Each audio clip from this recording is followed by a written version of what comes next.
Bapak Presiden yang saya hormati, Bapak Wakil Presiden, jajaran Menteri Kabinet Kerja yang saya hormati, Bapak Menteri Agama, Bapak Panglima, dan seluruh jajaran pemerintah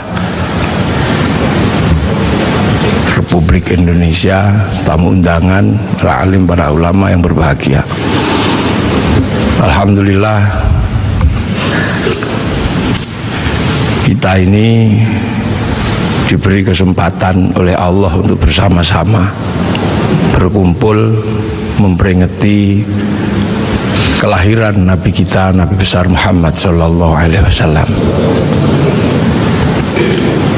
sebagai sebuah upaya untuk mengingat bahwa alhamdulillah kita ini menjadi manusia yang bisa menemukan seorang nabi. Ada nabi yang orang-orang tidak bisa menemukannya. Nah, kita ini di negeri yang sangat jauh masih menemukan seorang nabi. Afrika tidak lebih jauh dari Arab, Eropa tidak lebih jauh dari Arab. Tapi kita sejauh ini alhamdulillah masih kebagian agama Allah Subhanahu wa ta'ala. Indonesia ini sudah tempat yang sangat jauh. Naik pesawat ke Makkah ini sudah 9 jam. Nah, kita masih kebagian. Maka kita bersyukur kita masih kebagian, walaupun bagiannya ada yang tidak terlalu banyak. Al-Quran 30 juz, sampai di sini ada yang cuman kebagian Yasin, alhamdulillah. Ada yang cuman kebagian Kulhu, alhamdulillah. Ada yang cuman kebagian Bismillahirrahmanirrahim, alhamdulillah. Kita syukuri. Sholat demikian banyak diajarkan Rasulullah, alhamdulillah kita masih kebagian, walaupun ada yang cuman kebagian setahun sekali hari raya, walaupun ada yang cuman kebagian seminggu sekali Jumatan, bahkan ada yang senengnya baru maghrib tok, alhamdulillah. Hadis demikian banyak, alhamdulillah kita masih kebagian, walaupun hanya ada yang kebagian satu, dan yang satu kebagian kullu bid'atin dholalah wa kullu dholalatin finnar, yang satu kebagian innamal a'malu bin niat. Alhamdulillah, doa yang sebegitu banyak, alhamdulillah kita masih kebagian, walaupun hanya 2. Ada yang kebagian doa makan sama doa ke kamar mandi. Ini alhamdulillah, ini tidak lain dan tidak bukan karena Rasulullah oleh Allah ditakdirkan untuk menjadi nabi yang paling terakhir. Dan nabi yang paling terakhir ini adalah nabi yang punya jangkauan ketika manusia sudah tersebar di seluruh alam. Nabi Adam menjadi nabi mengurus satu keluarga, itu saja ribetnya sudah luar biasa antara Habil sama Qabil. Nabi Nuh menjadi nabi, jangkauannya satu kaum, itu aja ribetnya udah luar biasa. Nabi Ibrahim satu bangsa, itu aja ribetnya sudah luar biasa. Makanya dibekali oleh Allah mukjizat-mukjizat yang luar biasa. Nabi Musa, nabi yang ngurus satu negara, negara Mesir. Itu saja Allah membekali Nabi Musa dengan bekal-bekal yang luar biasa. Punya tangan masuk saku, keluar jadi listrik. Punya tongkat dilemparkan bisa jadi naga. Punya tongkat dipukulkan ke laut menjadi jalan tol. Makanya kalau Pak Jokowi menemukan tongkat itu, kayaknya tidak terlalu sulit untuk membangun jalan tol di Indonesia.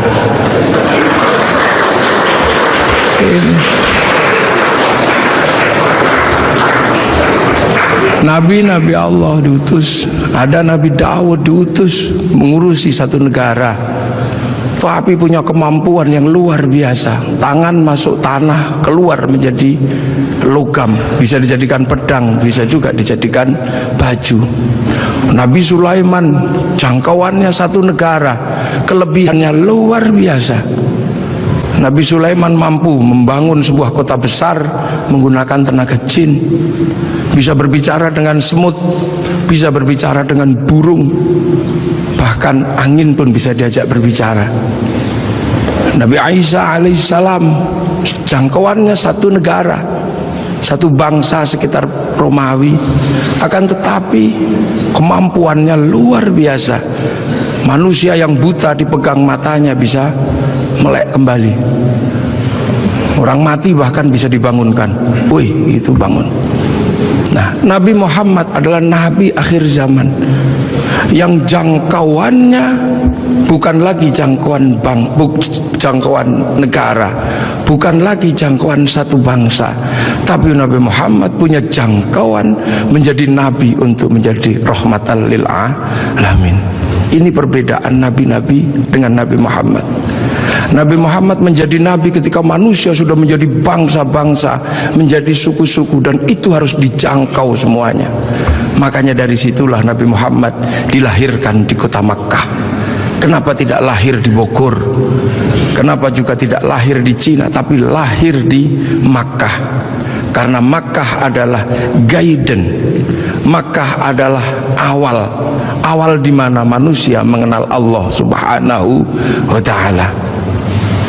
Karena di Makkah ada monumen paling tua di muka bumi yang Allah sebut sebagai inna awwala baiti wudi'a lin-nasi lalladzi bi Bakkah mubarakah wa hudal lil alamin. Di situ dibangun bangunan tua, bangunan tertua. Bahkan ada yang mengkaji itu sesungguhnya adalah petilasan pertama ketika Nabi Adam turun ke muka bumi, memberikan tanda di situ agar manusia punya guidance kalau harus kembali kepada Allah. Dan di Makkah pula terjadinya pertukaran antara laki-laki dan perempuan dalam wilayah yang paling tersembunyi antara Nabi Adam dan Siti Hawa. Pertemuan itu diabadikan oleh Allah dengan sebuah tugu yang sangat dikenal dengan nama Jabal Rahmah. Dan dari situ kemudian manusia menjadi beranak pinak, manusia menjadi bangsa, menjadi suku yang tetap di Arab. Kita bisa lihat dengan wajah yang tetap cantik dan tetap ganteng. Yang pindah ke Eropa berubah menjadi tinggi besar dengan rambut merah.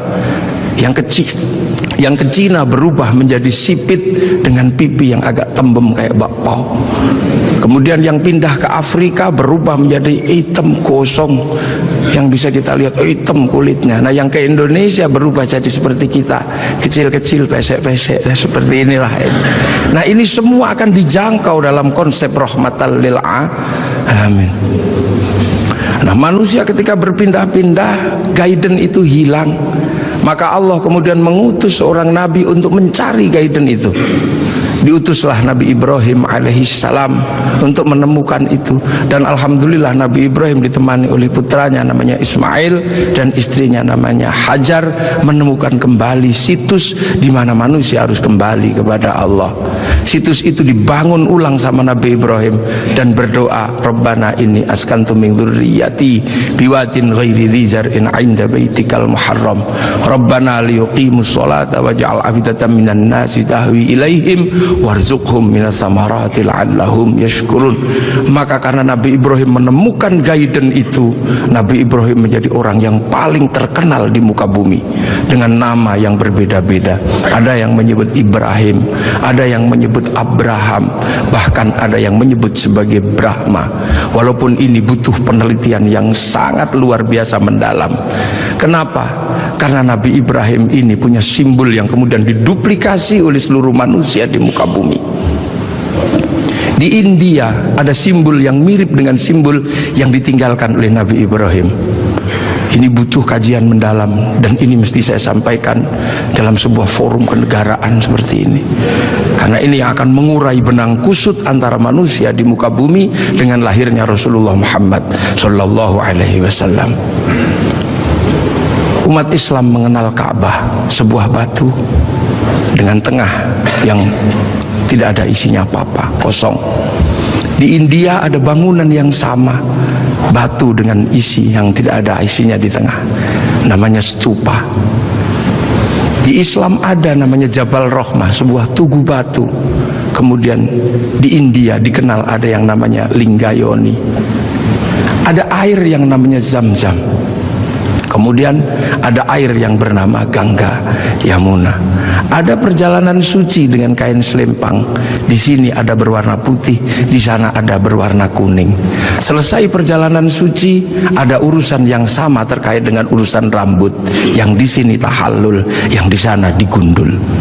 Selesai perjalanan suci itu semuanya ada darah. Yang di sini ada kurban, yang di sana ada gadri.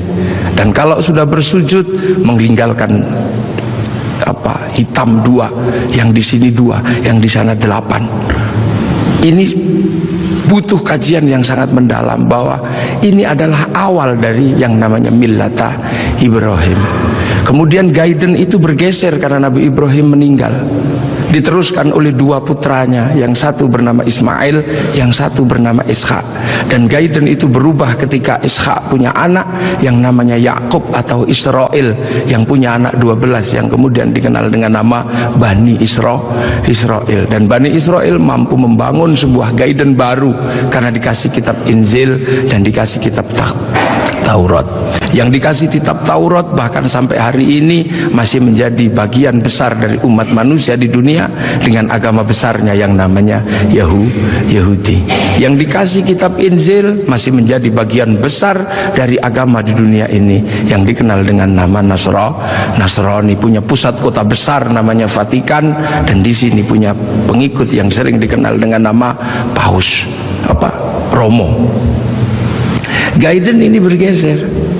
Akan tetapi kemudian Allah menunjukkan kembali, ini harus dikembalikan kepada Gaiden awal, kepada jalur awal. Maka kemudian dilahirkanlah Rasulullah di kota Makkah.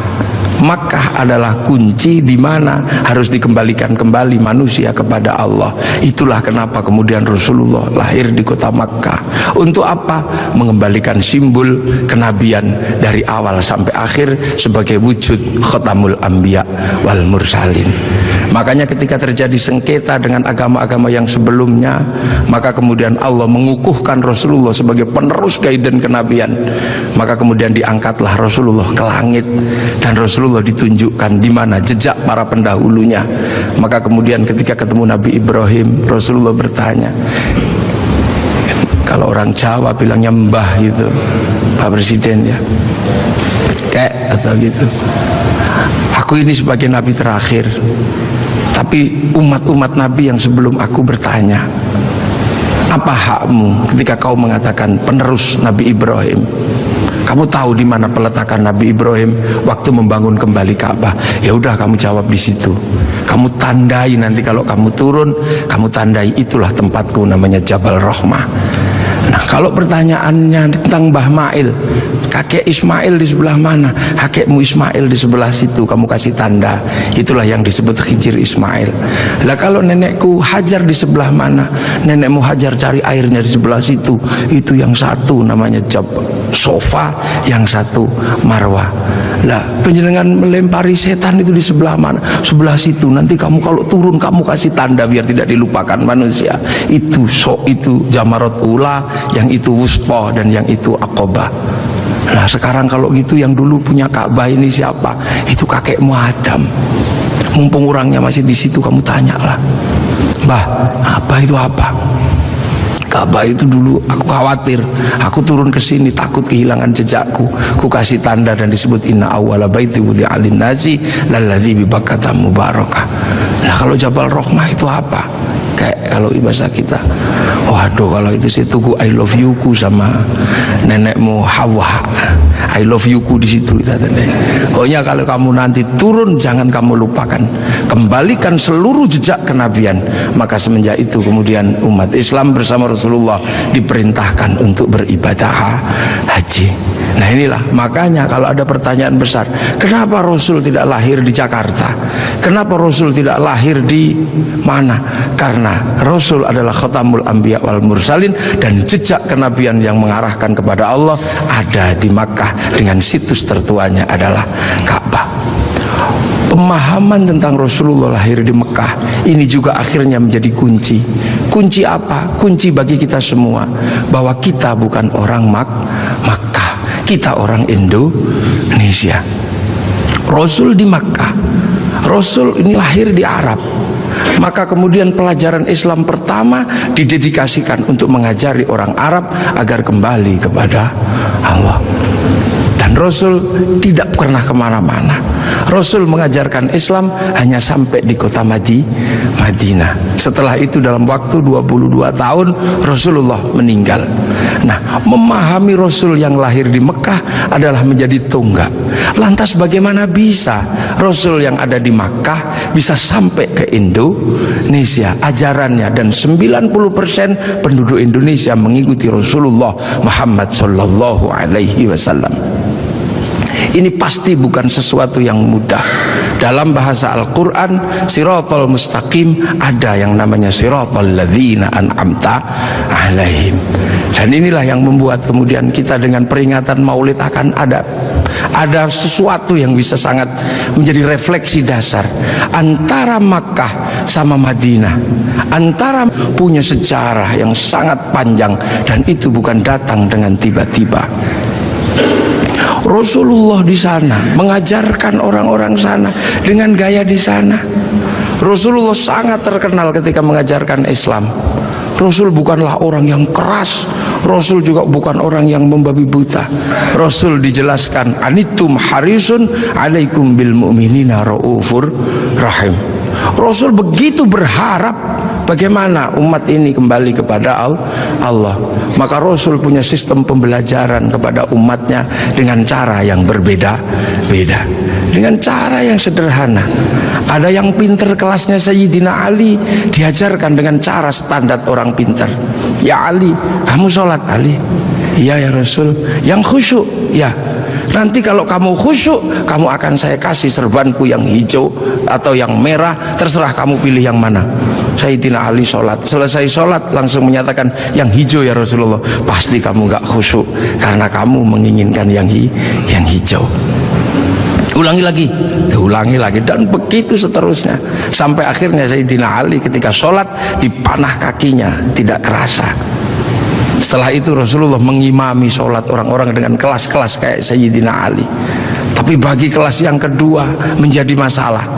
Kelas pertama ketika Rasulullah sholat, di belakangnya langsung sama-sama mengikuti Rasulullah dhahiran wa batinan, dengan badan dan dengan hati.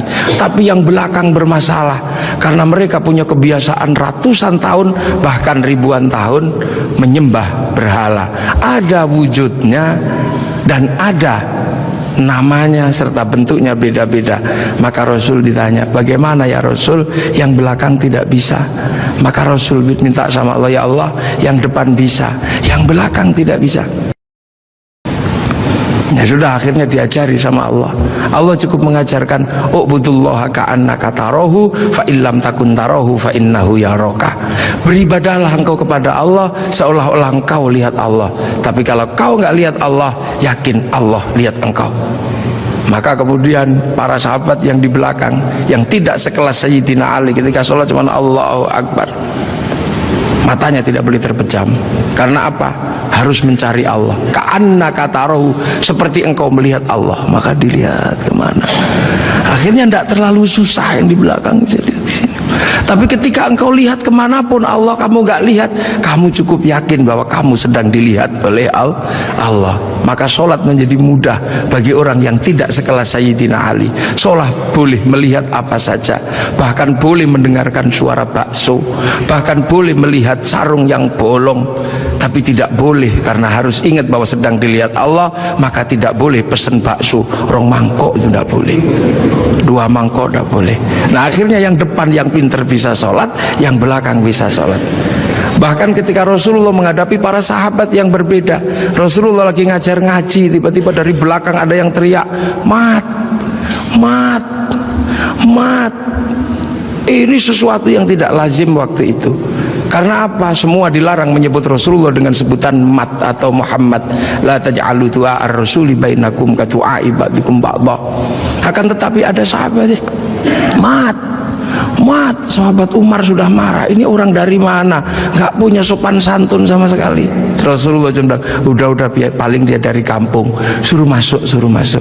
Akhirnya begitu suruh masuk ke dalam masjid, bukannya apa-apa, bilang, mat, apa? Aku aku pengen kencing. Ya sudah, kencing lah.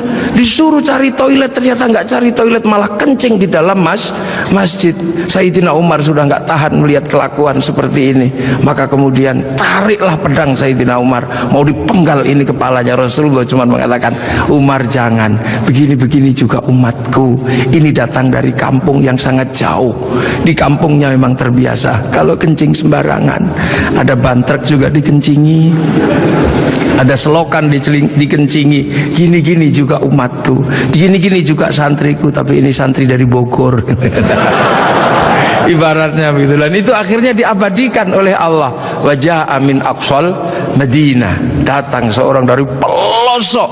Kalau Allah sudah menggunakan bahasa aqsa, itu artinya adalah jauh, yang sangat jauh.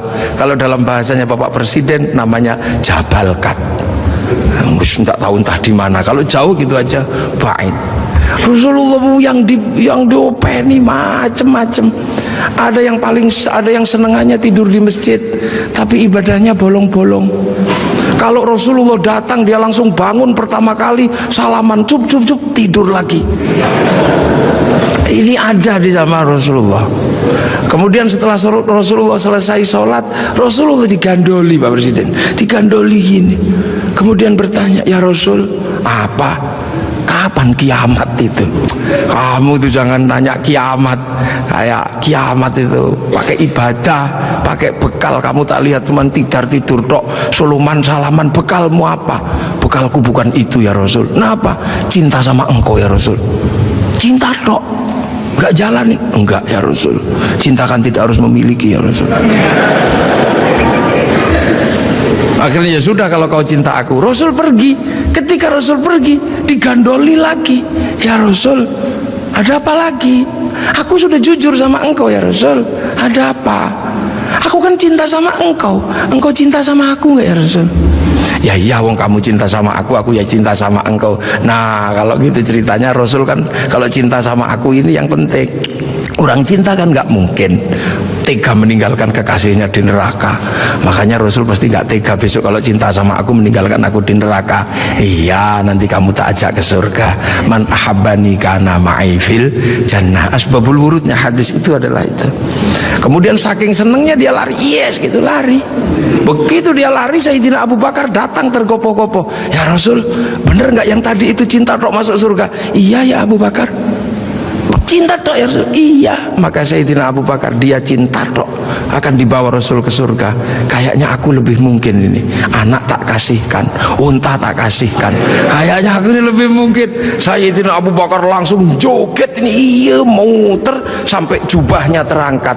Inilah yang akhirnya jadi manhaj torekohnya Sayyid Jalaluddin Rumi, yang dikenal dengan torekoh Maulawiyah, yang sekarang dikenal dengan nama Tahrisu Sufi. Bahkan Rasulullah pernah satu ketika Makkah geger gara-gara ada apa? Ada orang tawaf dari kampung, saking bodohnya dia tawaf cuma dengan satu kalimat, ya Karim, ya Karim, ya Karim, ya Karim, ya Karim, ya Karim. Sahabat bingung, ya Rasul, kayaknya ada aliran sesat ya Rasul. Sesat bagaimana? Ini ada orang dari pagi tawaf cuman ya Karim, ya Karim. Maka Rasulullah mengikuti, ini bener nggak? Ada beneran, diikuti Rasulullah dari belakang, ada ya Karim, ya Karim. Lama-lama Rasul mengikuti orang ini, ya Karim, ya Karim, ya Karim.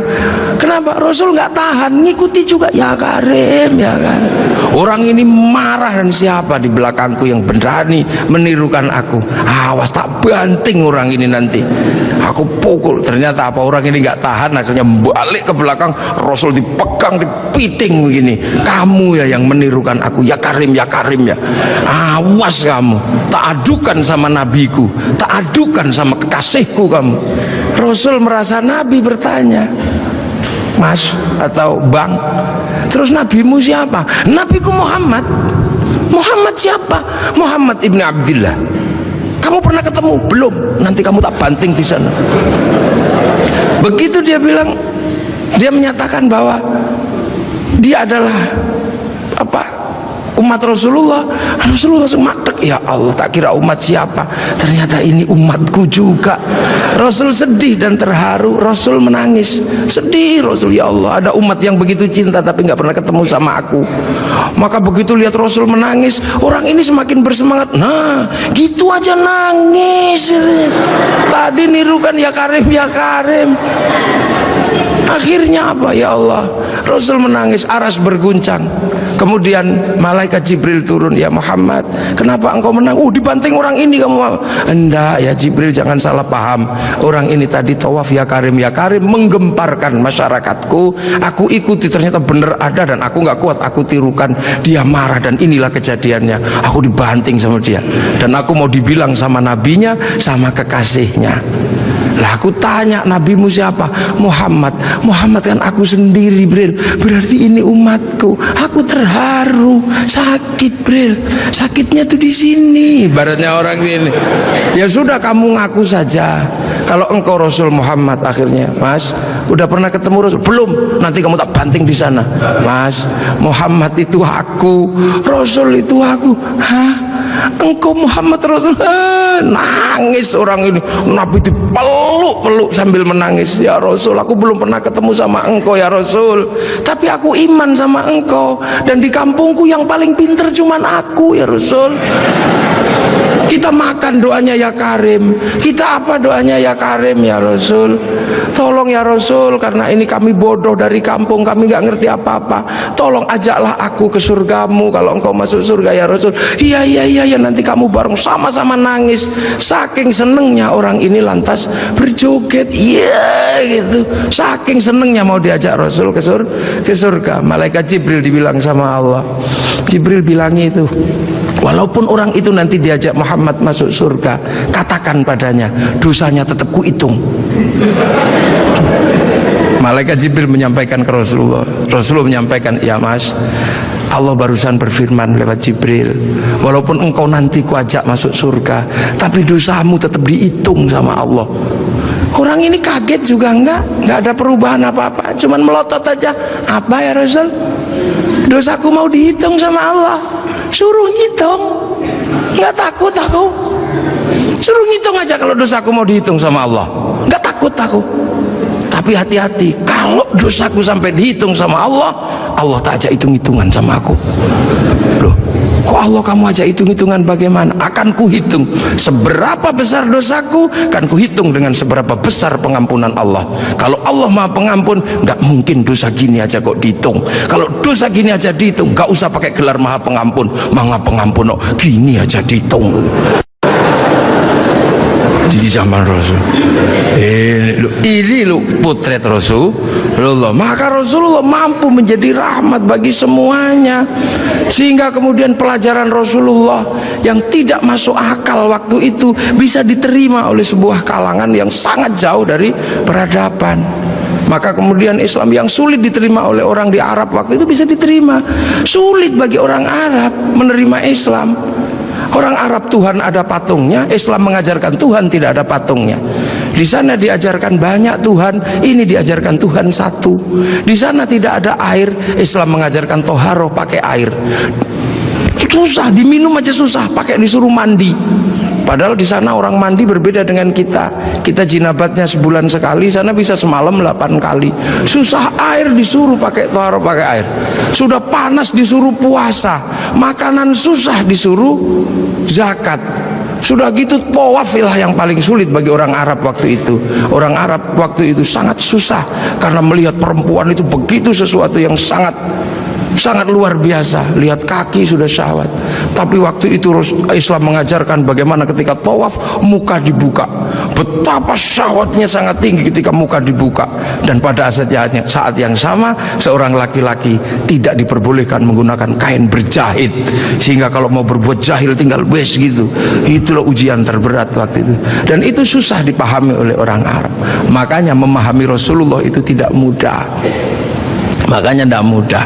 Bagaimana seorang panglima perang kayak Sayyidina Umar bisa patuh sama orang yang tidak pernah berkelahi? Bagaimana Sayyidina Abu Bakar seorang konglomerat mau menuntun unta Rasulullah? Bagaimana seorang gadis 10 tahun bergembira ria dinikah sama orang 50 tahun? Ceritanya bisa kita tahu, tapi suasana psikologisnya tidak pernah bisa kita tangkap. Nah inilah maka Islam berkembang. Kemudian Islam bergeser, orang-orang tahu oh ini bagus, geser. Kemana? Geser ke Persia. Pertama dari Madinah geser ke Persia. Di Persia penyembah api, karena orang Persia nyembah api, kemudian ikut Islam. Raja Rustum besanan sama Sayyidina Ali, lahir Sayyid Ali Zainal Abidin, masuk Islam. Karena orang Majusi sebelumnya menyembah api dan masuk Islam. Nah orang Yahudi, orang Majusi kalau nyembah api ditaruh di bangunan tinggi namanya Manaro, apinya ditaruh di atas Manaro. Maka begitu orang Persia masuk Islam, apinya dihilangkan, Manaronya ditaruh di depan masjid. Seluruh dunia Islam melihat Manaro kok bagus di depan masjid, maka kemudian semua berlomba-lomba bikin Manaro. Sampai Jakarta bernama Menara, tiangnya adalah tinggalan orang Majusi. Lah kemudian di situ terjadi peristiwa yang luar biasa. Setelah itu, sebelum sampai ke sini, terjadi peristiwa luar biasa. Pada tanggal 10 Asyura, seluruh cucu-cucu Rasulullah terbunuh oleh Yazid bin Muawiyah. Maka bulan Asyura adalah bulan duka kaum muslimin dunia.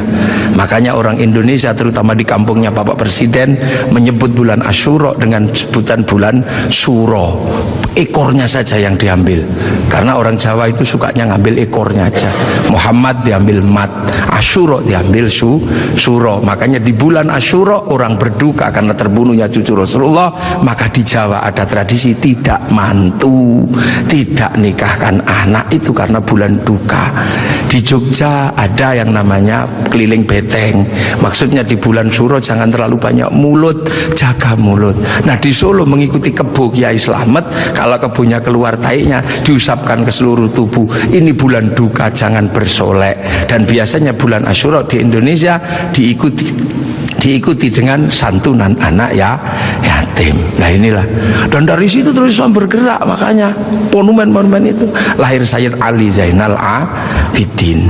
Lah Sayyid Ali Zainal Abidin kemudian bergeser, punya anak Sayyid Muhammad Baqir, menjauh punya anak Sayyid Ja'far Shodiq, menjauh diteruskan sama Sayyid Ali Uraidi, menjauh diteruskan sama namanya Sayyid Muhammad, diteruskan Sayyid Ubaidillah, teruskan Sayyid Isa Naqib, diteruskan sama Sayyid Ahmad Al-Muhajir, teruskan Sayyid Alwi, teruskan Sayyid Muhammad, teruskan Sayyid Alwi, diteruskan namanya Sayyid Ali Khalid Qasam, teruskan putranya namanya Sayyid Ahmad Sohib Mirbat, teruskan namanya Sayyid Alawi Amil Faqih, punya anak Sayyid Abdul Malik sampai Mongolia, punya anak Sayyid Ahmad Jalaluddin sampai Campa, punya anak Sayyid Muhammad sampai Pase, dan punya anak Sayyid Jamaluddin Al-Husaini Al-Kabir sampai tanah Nusantara di pedalaman, yang kemudian karena turunnya di Jawa, Sayyid Jamaluddin Al-Husaini Al-Kabir, orang Jawa punya Hono Coroko, maka kemudian di Jawa dikenal dengan nama Syekh Jumadil Kubro.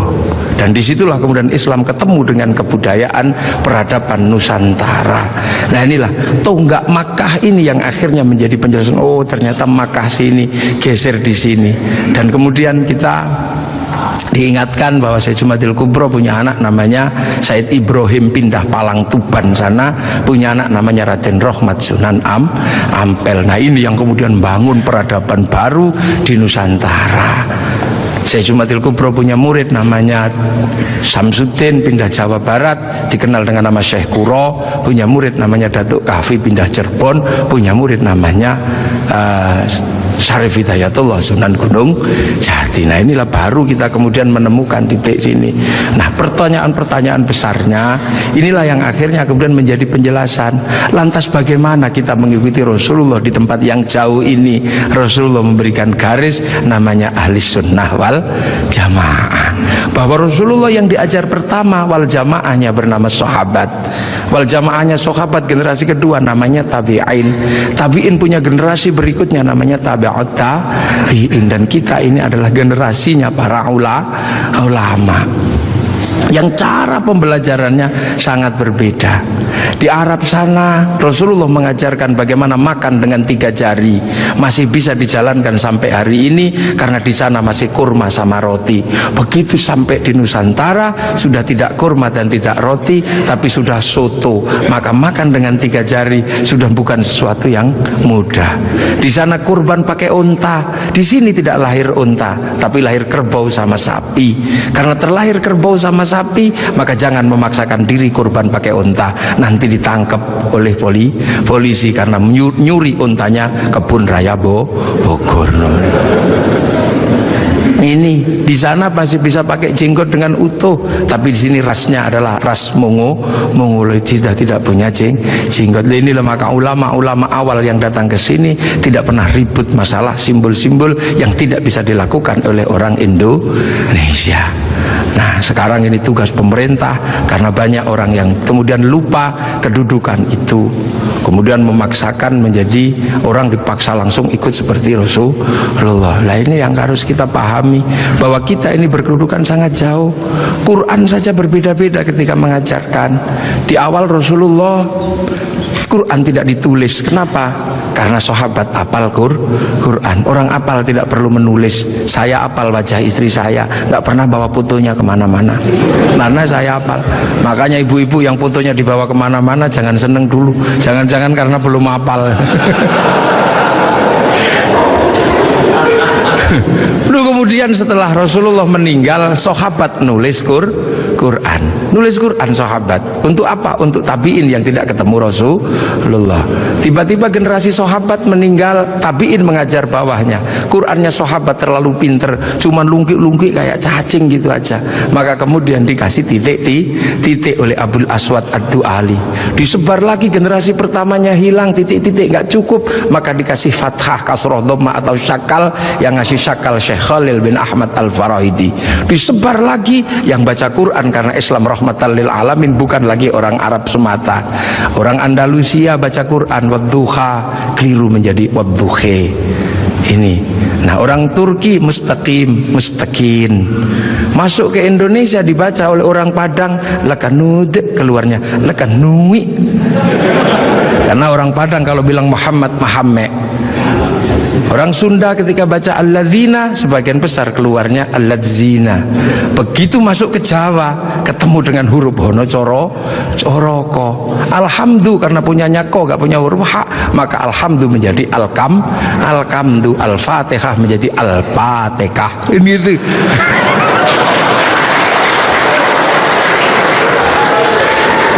Nah, ini orang kalau ngerti proses kodifikasi Quran pasti tahu. Ketika masuk ke semua negara pasti berbeda. Al-Fatihah menjadi Al-Fatihah. Dan ini yang dialami oleh Bapak Presiden Republik Indonesia. Iya, makanya Al-Fatihah itu. Ya Hayyu Ya Qayyum menjadi Ya Kayuku Ya Qayyum. Rabbil Alamin kayaknya punya huruf ain, nggak punyanya ngo, keluarnya Rabbil Ngalamin. Nggak punya dot, punyanya lo, maka Ramadan keluarnya Romlan. Begitu dibaca ulang Bali sangat susah karena orang Bali nggak bisa bilang tok, bilangnya tok. Maka sirotol menjadi sirotol ladzina an'amta alaihim. Islam berkembang ke semua negara dan berbeda. Ketika dibaca oleh orang Bugis alaihim, keluarnya alaihing. Karena orang Bugis kalau bilang n jadi eng, kalau bilang eng jadi n. Makanya ada dulu mantan Kabulok bernama Beduamang, itu berasal dari Abdurrahman. Salah. Nah, itulah makanya kemudian Islam bergerak. Nah, lantas apa? Lantas terciptalah sebuah ilmu untuk bagaimana orang di seluruh dunia Islam mampu membaca Al-Quran. Dibikinkanlah sebuah ilmu yang dikasih judul At-Tajwid fi Qiraatil Quran, yang nulis Abu Ubay Qasim bin Salam. Orang akan tahu. Nah, ini generasinya para ulama. Dan yang paling besar yang mungkin Bapak Presiden sudah pernah saya sampaikan, tapi ingin saya sampaikan lagi biar kita tidak lupa. Ada perubahan besar ketika masuk ke tanah Nusantara, di mana waktu itu tanah Nusantara sangat susah dimasuki Islam. Kenapa? Ini bangsa sudah sangat beradab, Bangsa ini bukan bangsa kecil.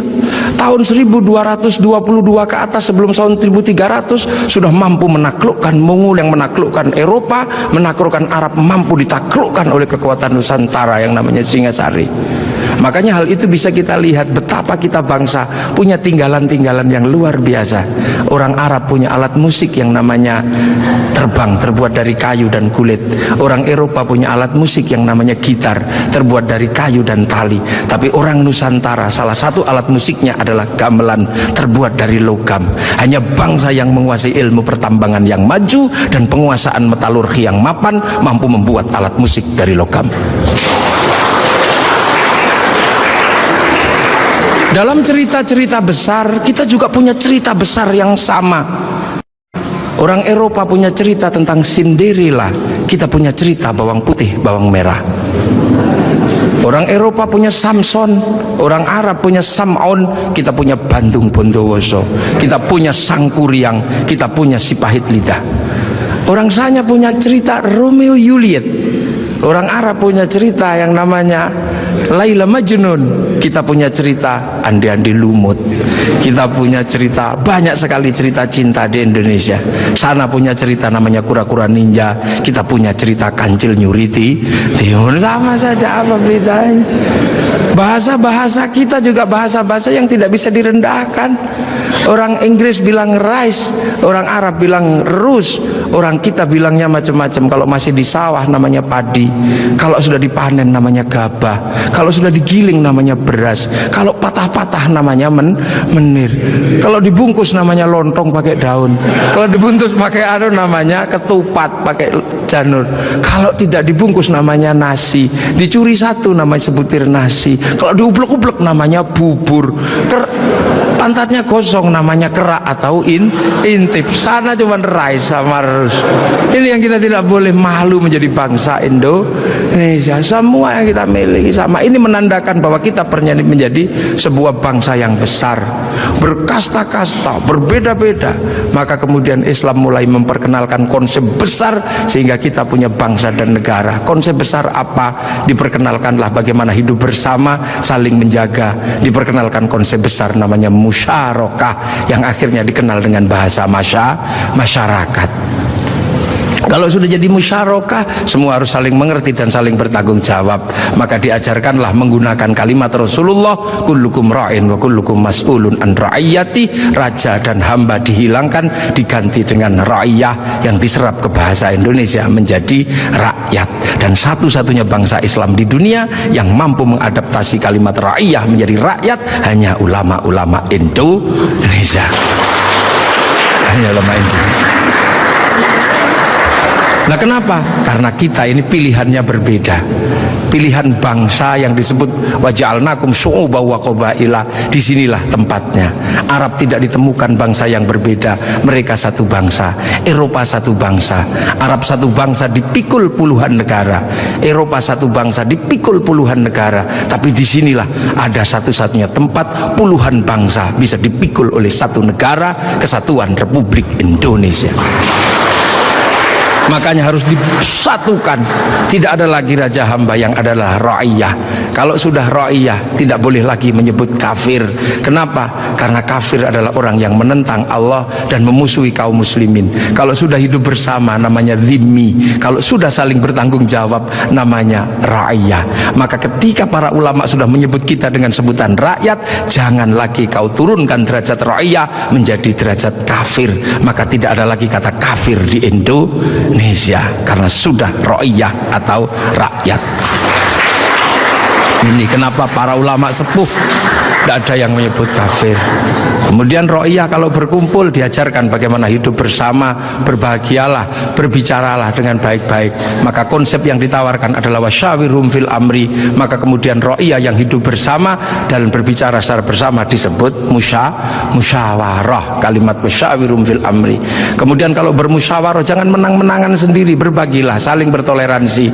Maka kemudian lahirlah konsep besar, konsepnya disebut tafassahu fil majalis. Maka kemudian kemudian muncullah istilah majelis. Dan ketika para ra'iyah mengangkat pemimpin, harus seluas cakrawala yang pernah diajarkan Allah, wasi'a kursiyus samawat, maka kedudukannya adalah bernama kursi. Ada kursi presiden, ada kursi DPR, ada kursi menteri. Karena daerah ini yang membangun adalah para wali, maka kawasan ini disebut wilayah. Kalau saya mau tanya, di mana negara dengan konsep dasar keagamaan Islam yang mampu membangun sebuah struktur negara hari ini, itu ada di Indonesia. Maka jangan kau sebut negeri ini negeri tauhid, karena ra'iyah, musyawarah, termasuk kursiyun, termasuk majelis, termasuk wilayah, bukan menjadi bahasa orang nongkrong, tapi ini adalah bahasa resmi negara yang tertuang dalam Undang-Undang Dasar Negara Republik Indonesia tahun 1945. Dan inilah yang membuat kita, makanya insya Allah kita ini akhirnya, alhamdulillah, kita akhirnya tahu, oh ternyata kita ini pengikut Rasulullah, tapi bukan pada pangkat sahabat, bukan pada pangkat tabiin, tapi kita pengikut Rasulullah pada pangkat muridnya para ulama. Makanya biasa saja kadang di sini kayak gini, kita diajarkan bagaimana hidup bersama, karena kita wal jamaah Indonesia. Makanya Bapak Presiden waktu kecil pasti dengar orang di Jawa sana kalau sholat zuhur mestinya 11:30, Pak Pratik ya, itu bisa mundur sampai 1:30. Kenapa? Karena jamaahnya masih ada di sawah. Terus Allah Akbar, Allah Akbar, sambil nunggu. Lantas pujian Robana Robana, datang ada tombowati karena capek nunggu ya, pegel, sampai ada diuruki anjang. Itu cara di sini. Terus sholat. Nah sholat di sini Allahu Akbar, karena sinyalnya jauh, kita ini pemancar lokal, biasa sinyalnya suka hilang kan. Allah Akbar, ada bakso gitu, ding ding, sinyalnya hilang, bakso gitu. Nah inilah Indonesia. Makanya karena sinyal yang hilang, habis itu para ulama mengajarkan, kalau kepalamu bocor seperti itu, nggak inget Allah, inget apa, udahlah kalau habis sholat ditambal, maka habis sholat ada zikir la ilaha illallah, la ilaha illallah. Nah sekarang ada yang protes, kenapa berzikir pakai gini-gini? Bukankah sahabat kalau zikir terdiam? Sahabat murid Rasulullah, terlalu dekat dengan Rasulullah, batinnya wusul kepada Allah sampai ke sana. Kalau wal jamaahnya ulama disuruh diam begini, tidur.